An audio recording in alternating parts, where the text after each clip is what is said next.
स्वच्छतेचा नारा देश शहर स्वच्छ ठेवण्याकडे शासन प्रशासनाकडे अनेक उपाययोजना आखल्या जातात। यासाठी करोडो रुपयांचा निधीही खर्च केला जातो।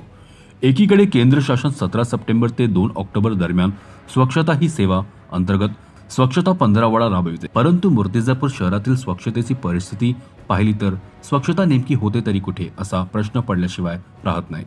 मूर्तिजापूर शहराची ओळख ही स्वच्छता दूतांनी कर्मयोगी गाडगे महाराजांच्या नावाने जगभरात प्रसिद्ध आहे। मात्र मूर्तिजापूर शहरात सध्या सर्वत्र घाणीचे साम्राज्य पसरलेले चित्र आहे।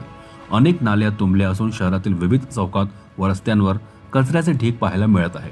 मूर्तिजापूर नगर परिषद अंतर्गत कोट्यवधी रुपये खर्चून घनकचरा संकलन करण्याकरिता घंटा गाड्यांचे नियोजन करण्यात आले असून याकरिता शहरातील स्टेशन विभाग एका कंत्राटदारास कचरा संकलनाचा कंत्राटही देण्यात आलेला आहे।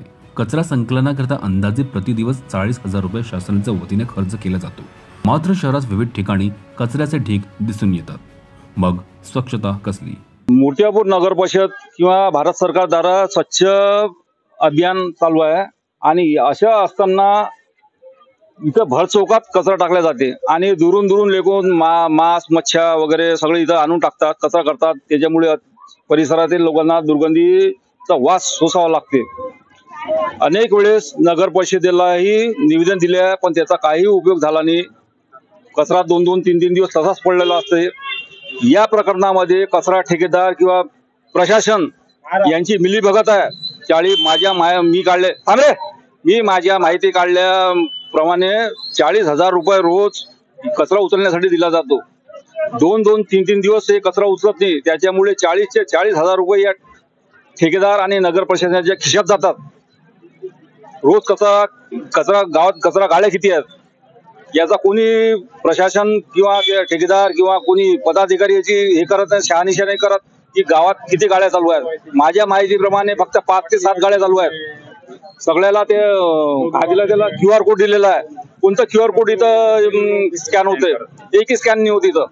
हा सगळा भ्रष्टाचार होऊन आला आणि याली इथलं प्रशासन ठेकेदार मिलीभगत आहे, हा माझा आरोप आहे त्यांच्यावर। काळाकोटा सुभाष चौक या ठिकाणी बरेचसे लोक कचरा आणून मधात टाकून देतात आणि स्वामी समर्थ मंदिरात जाण्यासाठी लोकांना खूप त्रास होतो।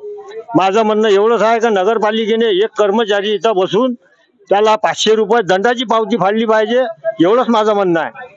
भारताचे विद्यमान पंतप्रधान नरेंद्र मोदी यांच्या वाढदिवसानिमित्त 17 सप्टेंबर ते 2 ऑक्टोबर या दरम्यान स्वच्छता पंधरवडा एकीकडे केंद्र शासन असेल किंवा राज्य शासन करत असताना मात्र आपण बघू शकता मूर्तिजापूर नगर परिषदेच्या परिक्षेत्रामध्ये असलेल्या जुनी वस्ती परिस्थितीमध्ये कशा प्रकारे कचऱ्याचा साम्राज्य या ठिकाणी पाहावयास मिळत आहे। मात्र याकडे नगर परिषद प्रशासन असेल किंवा संबंधित ठेकेदार हा जाणीवपूर्वक दुर्लक्ष करत असल्याचे येथील नागरिकांचे सांगणे आहे। कॅमेरामन श्याम वाळस्कर सह मी प्रतीक कुरेकर, CN न्यूज, मूर्तिजापूर, अकोला।